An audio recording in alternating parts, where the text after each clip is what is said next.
Did you know Miyamoto Musashi wasn't just an undefeated samurai, but also the founder of a two-sword fighting style that revolutionized the art of combat? In 10 Timeless Strategies for Success from Miyamoto Musashi, we'll uncover the powerful principles that shaped his legendary life, and show you how they can be applied to your personal and professional journey today. From cultivating unwavering focus to mastering the art of adaptability, each of these strategies stands on its own, but you'll want to watch right through to the end to discover how they all fit together for truly unstoppable momentum. So get ready to step into the warrior's mindset and transform the way you face everyday challenges. Number 1. Master the fundamentals.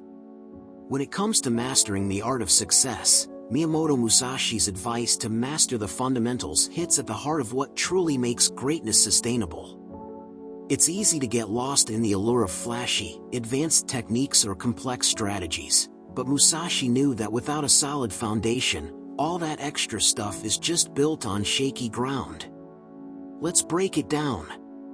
You see, mastering the fundamentals is about understanding the basics so deeply that they become second nature. It's like learning how to walk before you run. Sounds simple, right? But it's often overlooked in our rush for instant results or the shortcut to success. We want to skip ahead to the cool moves, the big wins, and the fast track to the top. But what happens when you try to race ahead without the necessary skills to support it? You stumble. You fall. And, ultimately, you waste time and energy trying to fix things that never should have been broken in the first place. In Musashi's world, the fundamentals weren't just something you learned and moved on from. They were the core principles that you could always rely on, the stuff you could turn to when things got tough. The basics weren't boring, they were the key to building true mastery. Every stroke, every movement, every swing, and every decision was rooted in a deep understanding of the fundamentals. They were the bedrock on which everything else was built. And let's be honest here, mastering the basics can sometimes feel a little repetitive.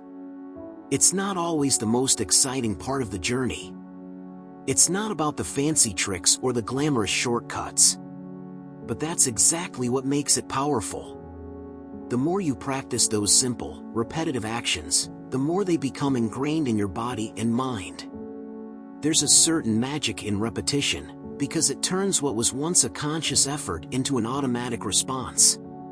That's where real expertise lies. Not in the showy moves, but in the quiet confidence that comes from knowing your fundamentals inside and out. There's something to be said for how often success in any field can come down to how well you handle the basics. It's easy to get distracted by what everyone else is doing, especially when they're flashing new tools and tricks.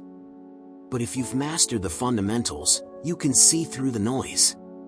You don't need the latest gadget or the trendiest new approach because you've already built a strong enough foundation to stand on. You can adapt, evolve, and innovate because you're grounded in a set of principles that don't change with the next big thing. Another key thing Musashi highlights is how fundamental mastery gives you clarity. When you're at a crossroads or faced with a challenge, it's not the complex solutions that will get you through. It's your ability to lean on the fundamentals and apply them in new ways.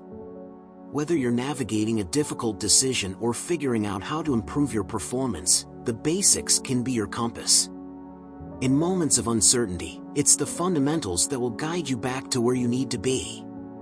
Now, let's not confuse mastery of the fundamentals with stagnation. There's always room for growth and improvement, but true growth happens when you've built from a strong, steady base. Trying to innovate or advance without understanding the fundamentals is like building a house on sand. The more you deepen your grasp of the basics, the more freedom you have to experiment, fail, and learn without ever losing your footing. Mastering the fundamentals also gives you the ability to discern what's truly important. In a world filled with distractions and noise, the basics act as your filter. They help you separate the truly valuable from the superficial, the foundational from the fleeting. When you know what really matters, it becomes easier to stay focused and avoid getting sidetracked by things that won't actually help you succeed in the long run. At the end of the day, success isn't about being flashy or constantly looking for new ways to impress. It's about understanding and perfecting the basics, the things that form the core of everything you do. And just like Musashi, the more you devote yourself to mastering the fundamentals, the stronger and more resilient you'll become. It's not a shortcut to greatness, but it's definitely the only way to build lasting success. Number 2, embrace continuous learning. Sure, let's dive into the idea of embracing continuous learning, one of the most valuable strategies for success, as seen through the lens of Miyamoto Musashi. If you think about it, Musashi wasn't just a swordsman, he was an eternal student of life. The way he approached mastery wasn't about resting on his laurels or declaring victory once he'd won a battle. No, his journey was about constant refinement, evolving with every challenge, every encounter.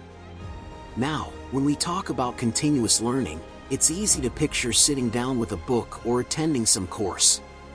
But Musashi's form of learning went way beyond that. He wasn't obsessed with accumulating knowledge for the sake of it. He understood that real wisdom comes from practice and experience. Imagine, for a second, how he must have felt after every duel, every strategy he tested, every failure he faced. Instead of seeing those moments as setbacks, he saw them as opportunities to evolve, to refine not just his skills but his understanding of the world. The beautiful thing about Musashi's mindset is that he didn't limit himself to just one form of learning. He was a lifelong student, constantly absorbing everything around him. He didn't just study sword fighting, he studied nature, human behavior, and the way of the world. Why? Because everything is interconnected. When you understand the patterns in one area of life, they often apply to others. This idea of seeing learning as a never-ending process, of constantly adjusting your view based on new insights, is the very core of what we can take from Musashi. Here's the thing, learning doesn't have to mean mastering a new skill every single day, nor should it feel like a burden. The key is being open to new ideas, open to feedback, open to the unknown. This is where Musashi's approach comes into play. He didn't hold tight to old beliefs when faced with new information. Instead, he was willing to adapt and learn from whatever life threw his way. Think about how often we all get stuck in our comfort zones, clinging to what we know because it feels safe. Musashi's secret was his willingness to step out of that comfort zone every time, embracing discomfort because that's where growth happens. There's also this idea of humility in continuous learning. You see, Musashi wasn't the kind of person to assume he had everything figured out. He understood that knowledge is a vast ocean, and no matter how skilled you become, you're still just dipping your toes in. That humble awareness kept him curious, kept him searching for new ideas, new strategies, and new ways to improve. It's easy to think you've reached the top once you've achieved a certain level of success, but Musashi knew better. He knew that the moment you stop learning, you start to stagnate.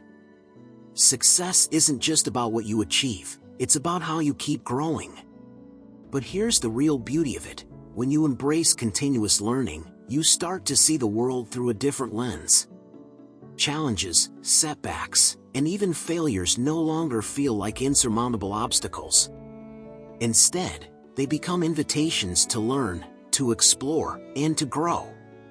Musashi understood that the only true way to master something, anything, was by seeing it through a student's eyes, always curious, always eager to refine. And let's not forget about the importance of being versatile. Musashi's learning wasn't confined to one narrow path. He understood that success isn't just about excelling in one thing, it's about becoming well-rounded, adaptable. It's about being able to switch from one approach to another, depending on the situation. In today's world, we can learn a lot from this kind of adaptability. Our success isn't necessarily found in being the best at just one thing. It's found in our ability to pick up new skills, new ideas, and adapt them to the ever-changing world around us. So, how do we embrace continuous learning the way Musashi did? It's simple, really. Stay curious, stay humble, and stay open to the lessons that life, in all its forms, offers. Keep evolving. Keep questioning. And most importantly, keep learning, because the journey is far from over. Number 3. Be adaptable in all situations. Adaptability isn't just a nice-to-have trait, it's a vital tool for navigating the unpredictable nature of life. Miyamoto Musashi, the legendary swordsman, understood this better than most. He didn't just adapt to situations, he embraced change, constantly evolving his approach to fit the environment.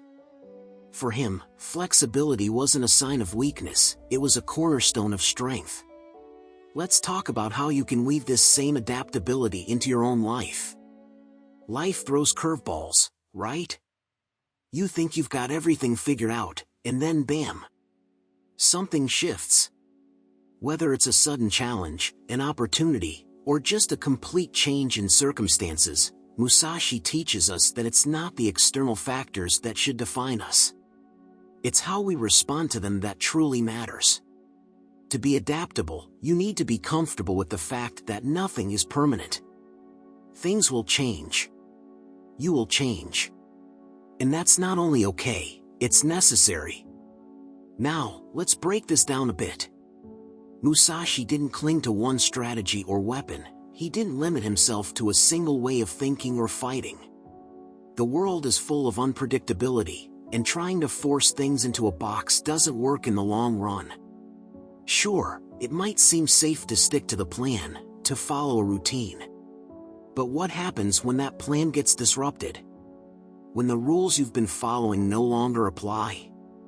Musashi's approach was to keep his mind open, constantly learning from the moment and adjusting accordingly. Being adaptable doesn't mean being wishy-washy or indecisive. It means having the presence of mind to quickly assess a situation, understand what's at stake, and decide how to proceed. Think of it like a tree bending in the wind. It doesn't resist the storm, it adjusts to the force around it, keeping its roots firm while allowing its branches to sway and shift. That's a powerful way to approach life, acknowledging that you can't control everything, but you can control your response. One of the key aspects of adaptability is maintaining a sense of detachment. It's easy to get attached to a specific outcome, especially when you've put in a lot of effort. But Musashi knew that attachment to a single idea or expectation could lead to failure. The moment you cling to a particular path, you might miss the opportunities that lie on the other side. Being adaptable means recognizing when it's time to let go of what's no longer serving you and move towards something that fits better with the reality in front of you. And let's talk about perception for a second. The ability to perceive things as they truly are, rather than how you wish them to be, is central to being adaptable. Musashi wasn't just reacting to his circumstances, he was observing, analyzing, and reading the environment around him. When you can see things clearly, you're not just reacting from a place of fear or impulse. You're responding from a place of understanding. And that's the key to adaptability. You can't adjust if you don't truly understand what's going on. Another piece of adaptability is knowing when to move fast and when to pause. Musashi wasn't just about being quick on his feet, he also understood that sometimes the best action was no action at all. The world isn't always screaming for you to act immediately. Sometimes, the most powerful move is to wait, to allow the dust to settle, and then step forward with clarity. This isn't about indecisiveness, it's about making your moves count. When you're adaptable, you're never locked into a single approach. You have the freedom to change course whenever it makes sense. At its core, adaptability is a mindset. It's about being open to learning, ready to adjust, and not being too proud or stubborn to shift when needed. It's the ability to stay grounded in your principles while being flexible with your methods. Musashi wasn't just a great warrior because of his skill with a sword, he was great because he understood the ebb and flow of life, how to adapt his strategy to fit each unique moment. So, the next time you find yourself facing a new challenge, instead of clinging to the old ways, take a moment to ask yourself, how can I adjust? What can I learn from this situation?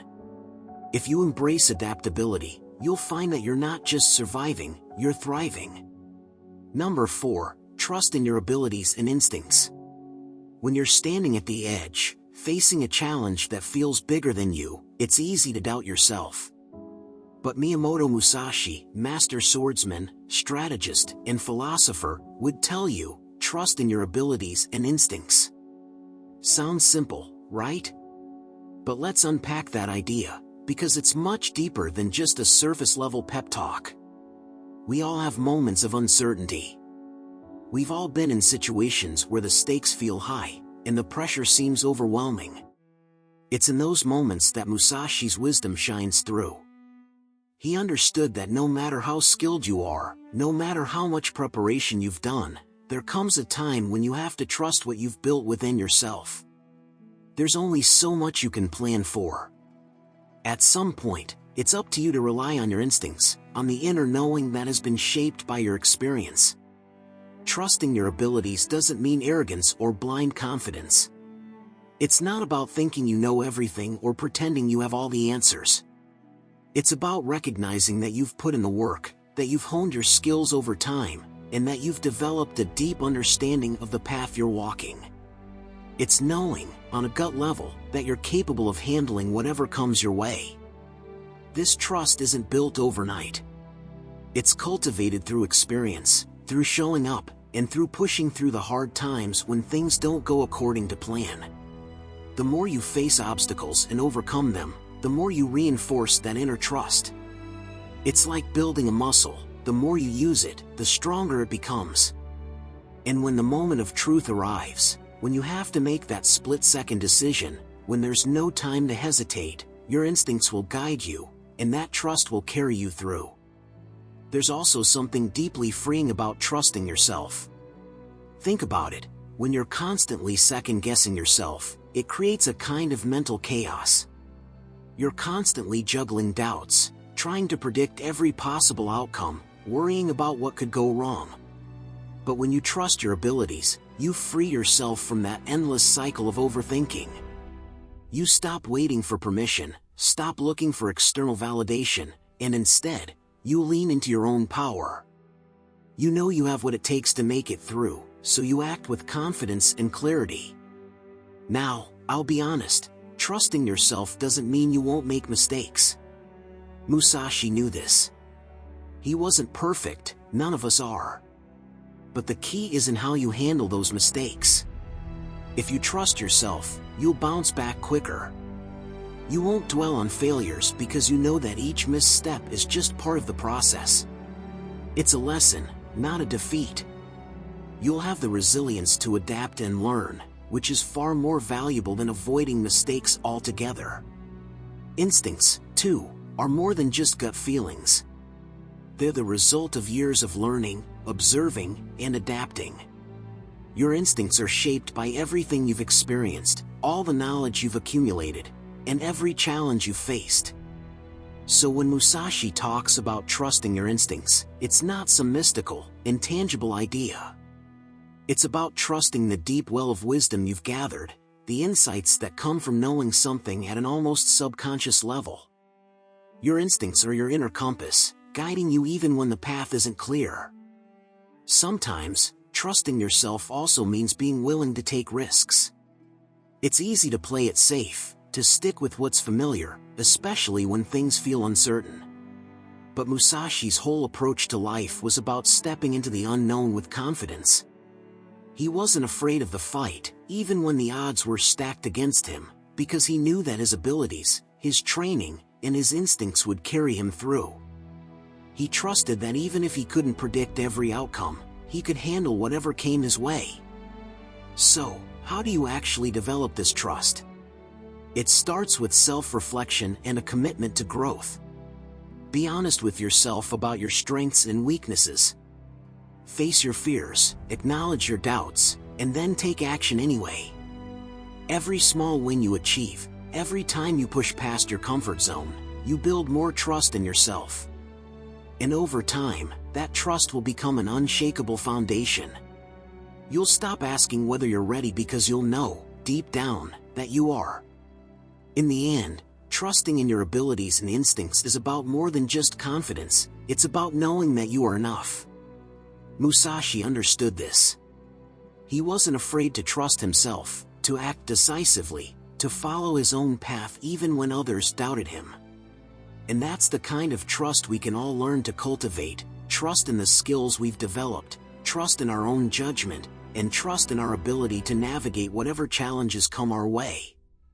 When you trust yourself, you unlock a kind of power that no one can take away. Number 5. Focus on the present moment. When you think about success, one of the most underrated elements is the ability to truly focus on the present moment. It's easy to get caught up in the whirlwind of what's next, what's coming, and all the things we think we need to do. But Musashi, the legendary swordsman, understood something vital that we often overlook: the present moment is all we really have. He wasn't thinking about his next battle during a duel, nor was he dwelling on past mistakes. His mind was fully immersed in the here and now. It's crazy how often we slip into autopilot. We go through the motions, distracted by the endless noise of the future or the shadow of the past. Yet, the only real power we have is what we can do right now. Musashi didn't wait for the perfect time to strike or hope that conditions would align. He acted, decisively, without hesitation, because he understood that the present moment is where true action happens. So, what does it mean to focus on the present moment, and why is it so crucial for success? First off, it's about giving your undivided attention to what's in front of you. Whether it's a task at hand, a conversation, or even the smallest decision, the moment you're in holds the power to shape the future. Musashi didn't let himself get distracted by the idea of victory. He didn't obsess over how the battle might turn out. His attention was locked on the current fight. And it's in that focus that his skill was honed. Each swing of the sword, each shift in stance, each breath was deliberate and calculated, not lost in thought about what was coming next.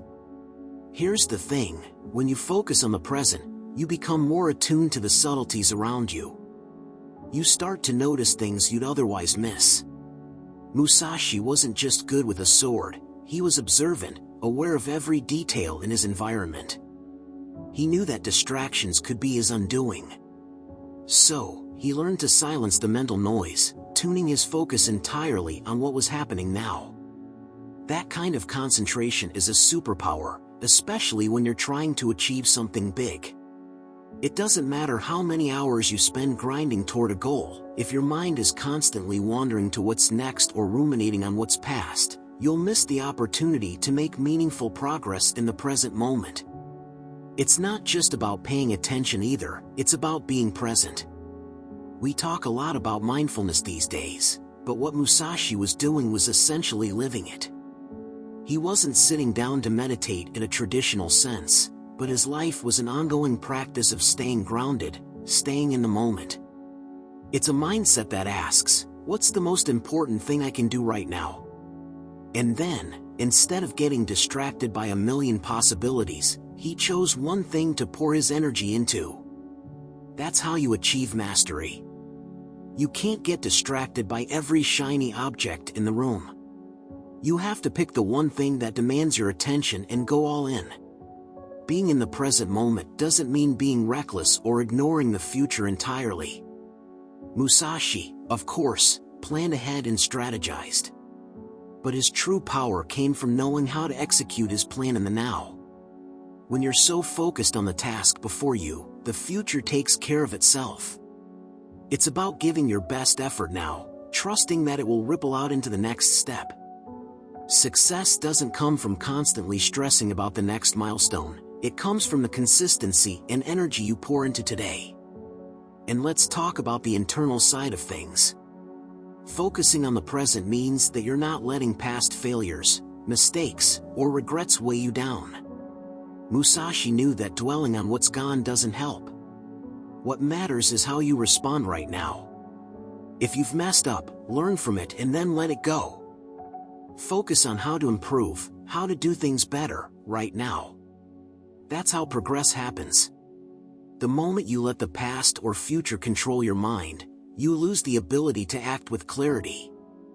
Think about this: when you're in the present, you're not just focusing on your actions, but also on your reactions.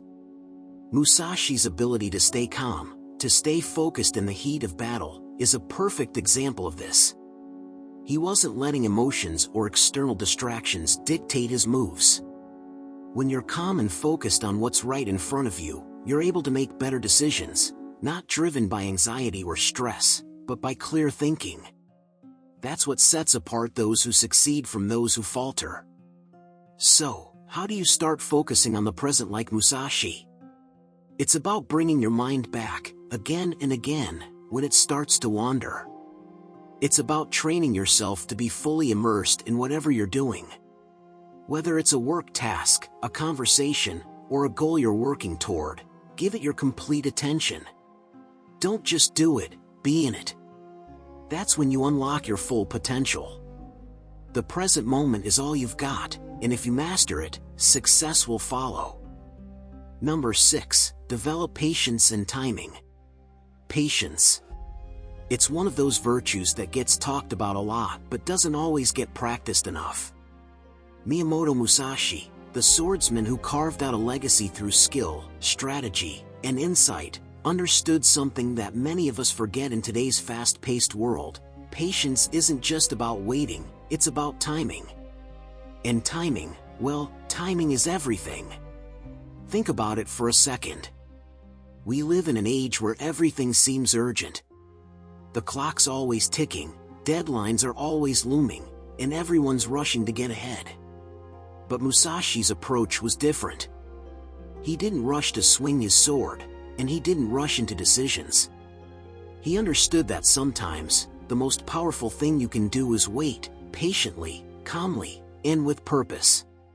And when the time was right, when the moment revealed itself, he moved with precision.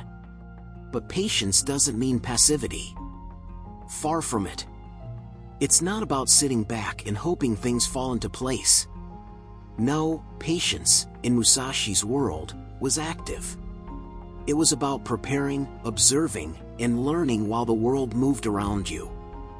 It's like waiting for the perfect wave to surf. It's not about lazily waiting for the wave to come to you, but positioning yourself so when it does arrive, you can ride it with grace and skill. That's the kind of patience Musashi embodied. Let's talk about timing for a minute. You can be the most prepared, the most skilled, the most knowledgeable person in the room, but if your timing is off, it's all for nothing. Musashi didn't just wait for the right moment, he created it. He understood when to act and, just as importantly, when not to act. Timing is the balance between knowing when to pounce and when to pull back. In every moment, there's an opportunity, but the window of that opportunity can be short. Musashi knew how to sense that window. He knew that sometimes, the best strategy was to wait until his opponent made the first move. And here's where it gets interesting. Developing patience isn't about just sitting still. It's about observing, learning, and growing in the moments of stillness. How do you develop the instinct to know the perfect time? You spend time in quiet, watching. You notice the small shifts around you. You learn the rhythm of life.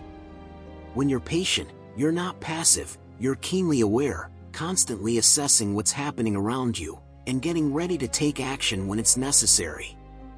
The art of patience is rooted in the ability to recognize that action can't be rushed.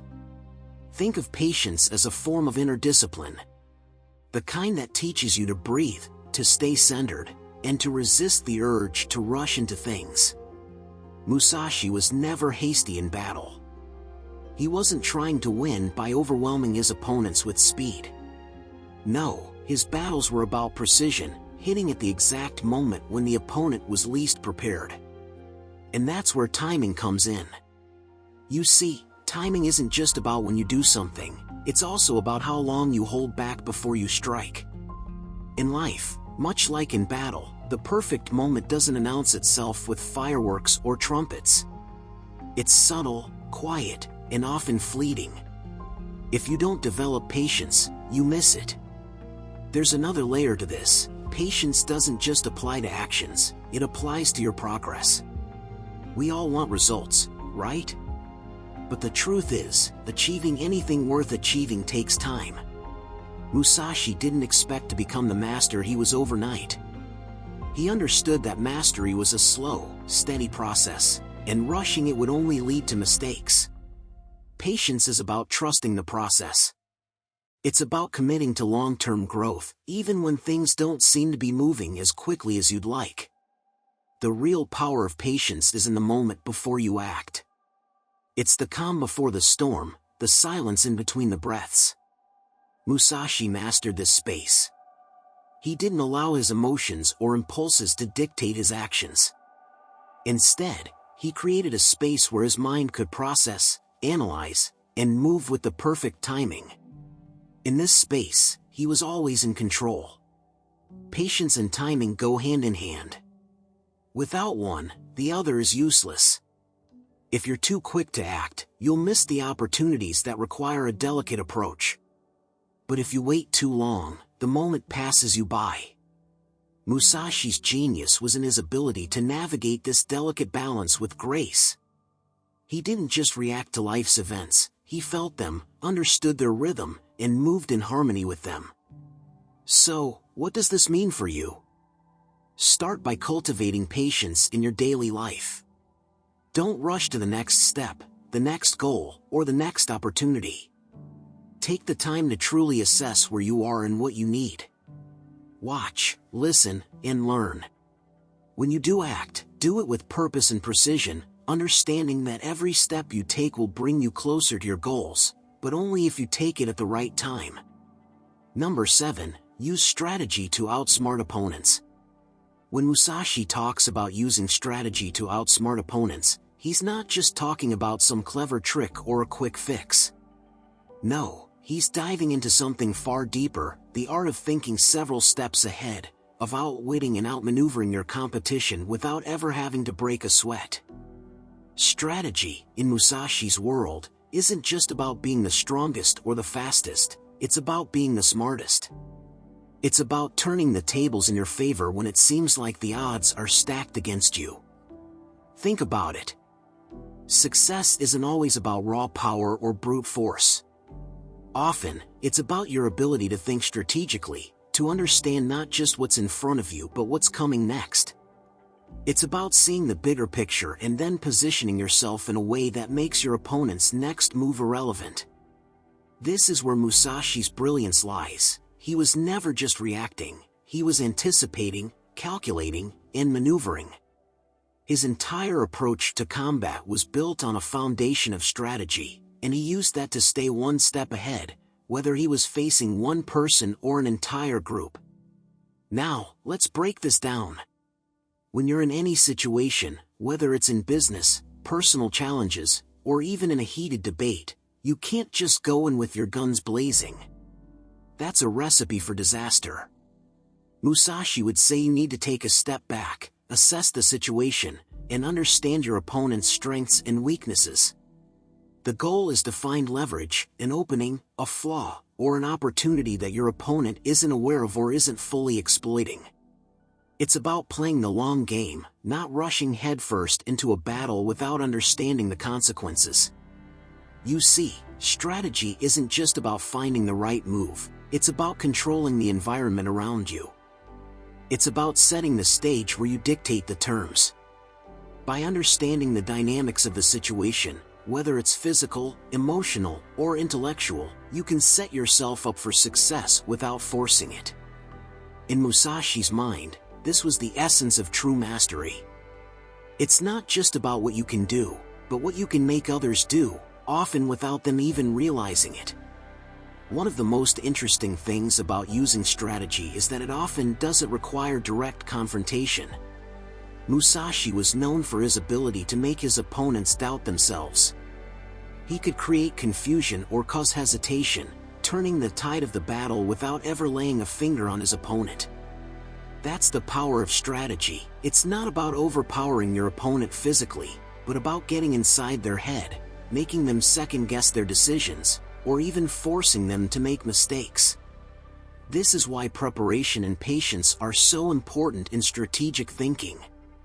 It's not about rushing to make a move, it's about waiting for the right moment, the one where your opponent's defenses are down and your plan can take effect. There's also an element of unpredictability in strategy. Musashi understood that if you always follow the same pattern, your opponent will eventually catch on and counter your moves. So, he made it a point to mix things up, to keep his opponents guessing. If you always play by the same rules, people will learn them and use that knowledge against you.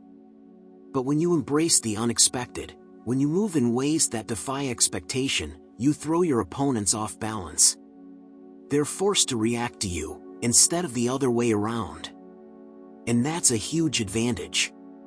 But strategy isn't just about outsmarting your opponent, it's also about understanding your own limitations and strengths. Musashi wasn't just playing the game of outwitting others, he was also in constant self-assessment. He knew when to fight and when to retreat, when to press forward and when to wait. Recognizing your own position in the broader picture allows you to make smarter choices and avoid unnecessary risks. It's not about being invincible, it's about being flexible and adaptable, knowing when to push forward and when to pull back. At its core, using strategy to outsmart your opponents is about creating opportunities where others see none. It's about being the one who can turn a situation around with just a slight shift in approach, a different perspective, or a well-timed move. It's about seeing things that others don't, and then using that insight to your advantage. When you embrace strategy, you step away from the reactive and move into the realm of the proactive, where you control the game, not the other way around. In the end, it's not the biggest or the strongest who win. It's the ones who can think strategically, outmaneuvering their opponents with finesse and precision. Musashi knew this better than anyone. His genius lay not in raw power, but in his ability to anticipate, outthink, and outmaneuver those who came up against him.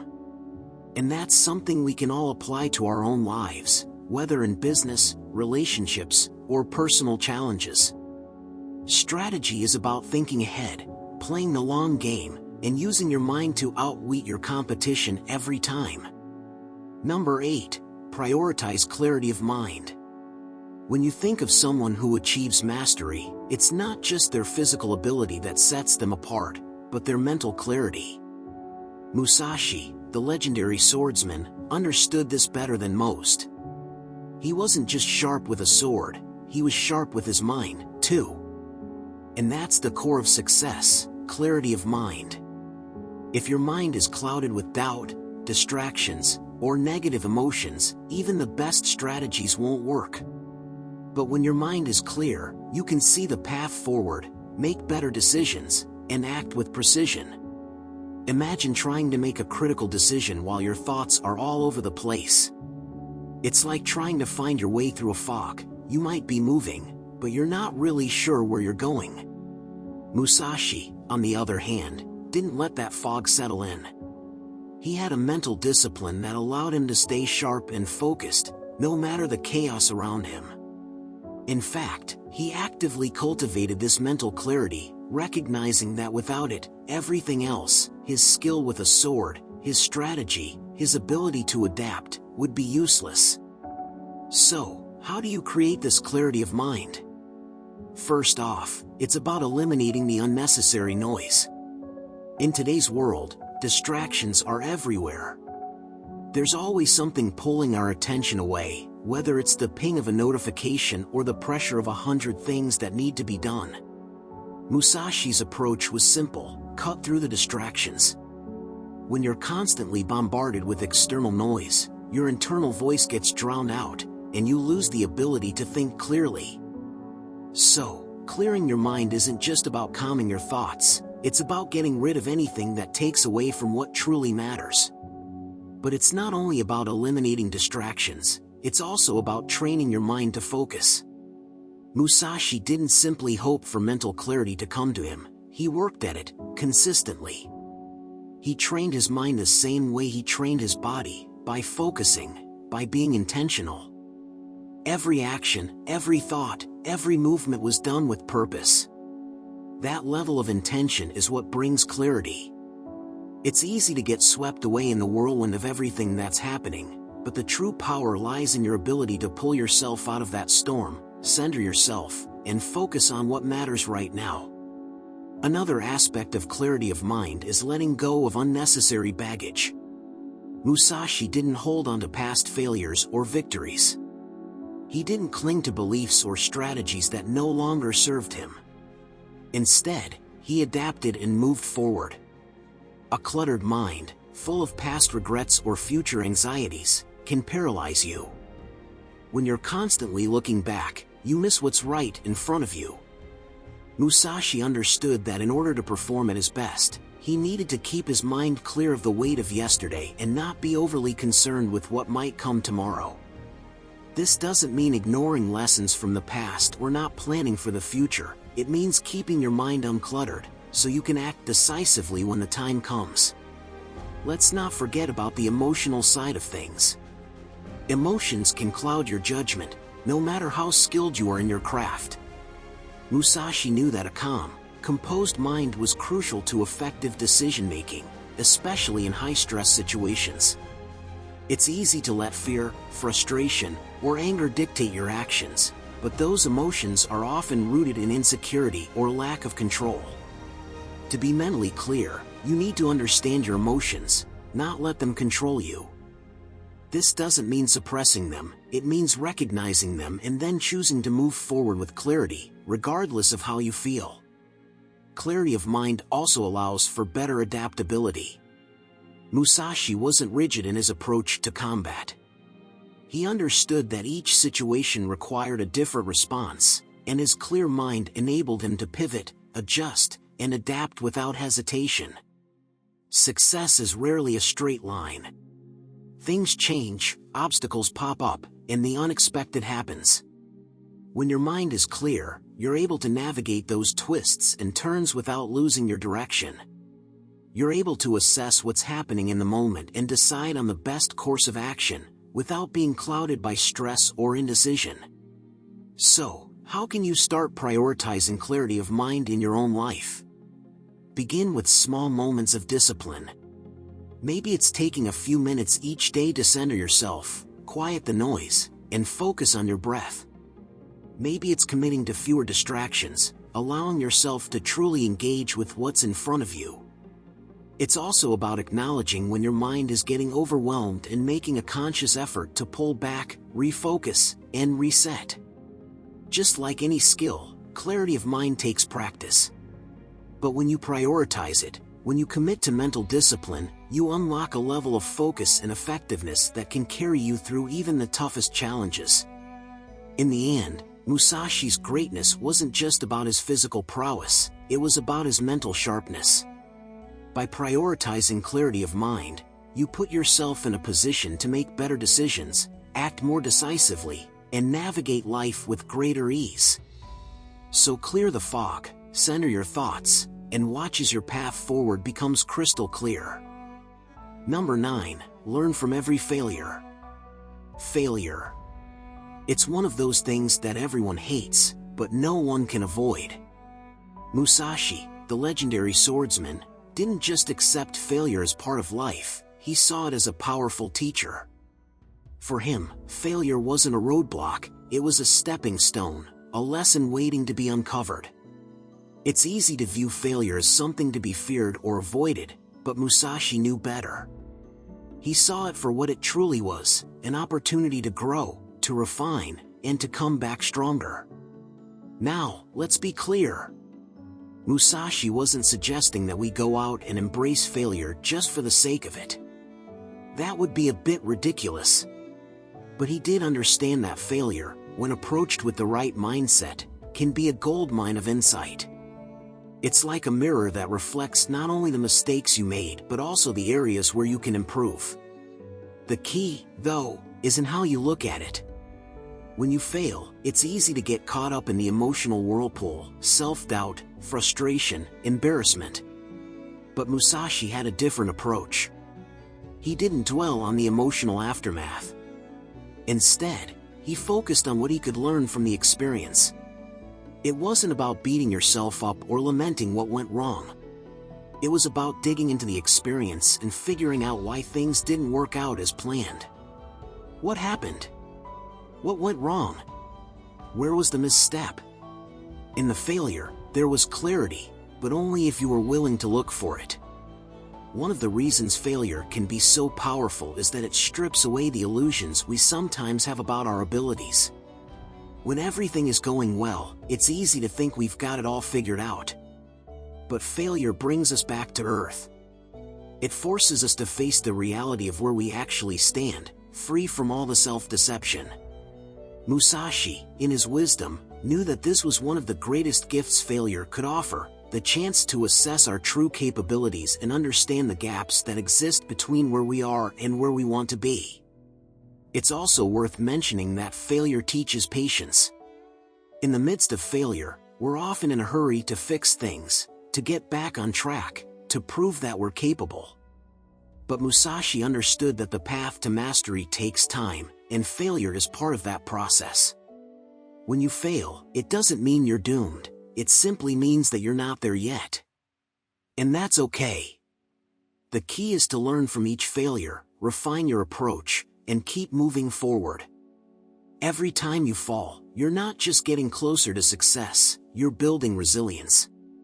You're learning how to stand up, dust yourself off, and try again. But the learning doesn't stop with just identifying the mistake. Musashi wasn't the type to simply acknowledge failure and then move on. He believed in actively analyzing the situation, breaking it down, and figuring out how to avoid making the same mistake again. This requires a level of honesty that many people struggle with. It's easy to blame external factors or circumstances when things don't go as planned, but true growth comes when you take responsibility for your part in the outcome. Musashi's approach wasn't about finding someone or something to blame. It was about looking inward and asking, what can I do better next time? The beauty of failure, when handled correctly, is that it can be a guide for future success. Musashi didn't view failure as an endpoint. He didn't let it define him. Instead, he used each failure as fuel for improvement. Each failure became a lesson that sharpened his sword, metaphorically speaking. And that's something we can all learn from. So, when you fail, and trust me, don't just sweep it under the rug or try to pretend it didn't happen. Embrace it. Analyze it. See what you can learn from it, and use that knowledge to improve. Don't let the sting of failure paralyze you. Let it fuel your growth. Because every time you fail, you're just a little bit closer to getting it right. In the end, Musashi's message was clear: failure isn't something to avoid. It's something to learn from. And the more you embrace that mindset, the more you'll grow, not just in skill, but in resilience and wisdom. Failure doesn't mark the end of the road, it's simply a detour on the way to something greater. Number 10. Cultivate mental and physical discipline. Miyamoto Musashi was all about discipline. Not just any discipline, though, mental and physical discipline. If you want to succeed in any area of life, whether it's business, personal development, or even just trying to get better at something, you've got to have that same unshakable focus. Musashi lived and breathed this kind of commitment, and it was a cornerstone of his success. He didn't rely on temporary bursts of energy or momentary motivation. No, his whole approach was about building habits, routines, and systems that reinforced his discipline every single day. Let's talk about what discipline actually means here. When we hear the word, we often think about restriction, about forcing ourselves to do things we don't feel like doing. But true discipline, the kind Musashi is referring to, isn't about punishment. It's about the ability to stay focused on what matters, to keep pushing yourself even when things get tough.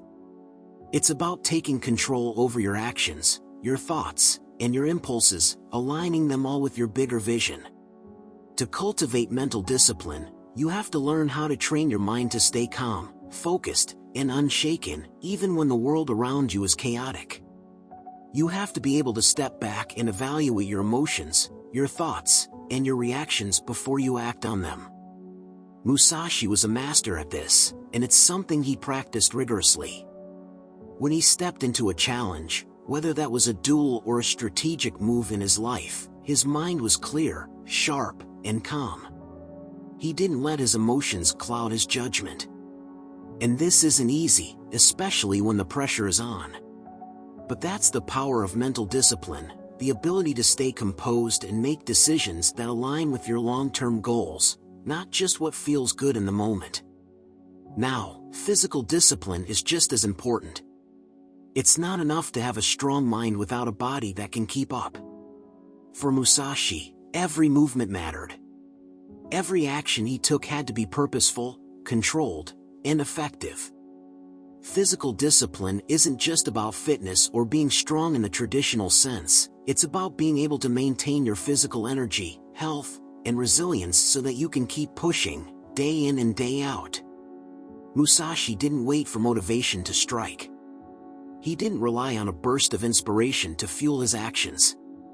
Instead, he set routines, practiced endlessly, and developed a level of endurance that allowed him to keep going when others couldn't. The same goes for us. Discipline means showing up when you don't feel like it. It means staying consistent even when you're tired, frustrated, or when the progress doesn't seem immediate. And that's what makes it so powerful. It's the ability to keep moving forward when everyone else is looking for an excuse to quit. Here's the thing about discipline, it's contagious. When you start showing up every day, when you set standards for yourself and stick to them, it starts to affect every area of your life. It doesn't just help you stay consistent with your work or goals, it strengthens your willpower and shapes your character. Over time, you become the kind of person who doesn't shy away from challenges. You become someone who's comfortable with discomfort, someone who embraces the grind because you know it's part of the process. But let's be real for a second, discipline can feel tough. It's easy to get distracted, to let yourself slack off when there's no one around to hold you accountable. That's why Musashi's approach was so effective. He understood that discipline needs to be woven into the fabric of your daily life. It's not something you turn on and off, it's a constant. Whether it's keeping your body in top shape, sticking to a routine, or training your mind to focus, the more you make discipline a part of your everyday life, the more natural it becomes. Musashi also understood that discipline isn't just about doing the hard things. It's about doing the right things, consistently.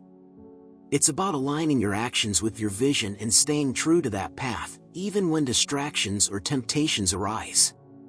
He wasn't just disciplined for the sake of discipline, he had a purpose behind every action, every practice session, and every decision he made.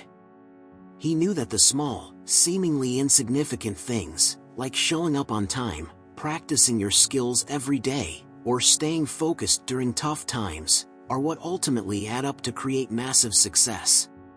Cultivating mental and physical discipline, then, isn't a quick fix. It's a long-term commitment to yourself. It's about building habits that will carry you through even when you're not feeling motivated. And as Musashi showed through his life, that kind of discipline doesn't just make you better at what you do, it makes you better as a person. It shapes your character, your mindset, and your approach to every challenge that comes your way. When you've got both mental and physical discipline, you can tackle anything with a level of strength and resilience that most people can't even imagine. And that's the true power of Musashi's philosophy. And that's a wrap on the 10 timeless strategies for success from Miyamoto Musashi. These principles aren't just for warriors, they're for anyone seeking to overcome obstacles and achieve greatness in life. Remember, success comes from constant refinement, discipline, and adaptability. If you found these strategies valuable, don't forget to like, subscribe, and share this with someone who could benefit from a boost on their journey. Keep applying these lessons, and take action every single day. Until next time, stay sharp, stay relentless, and always strive for mastery.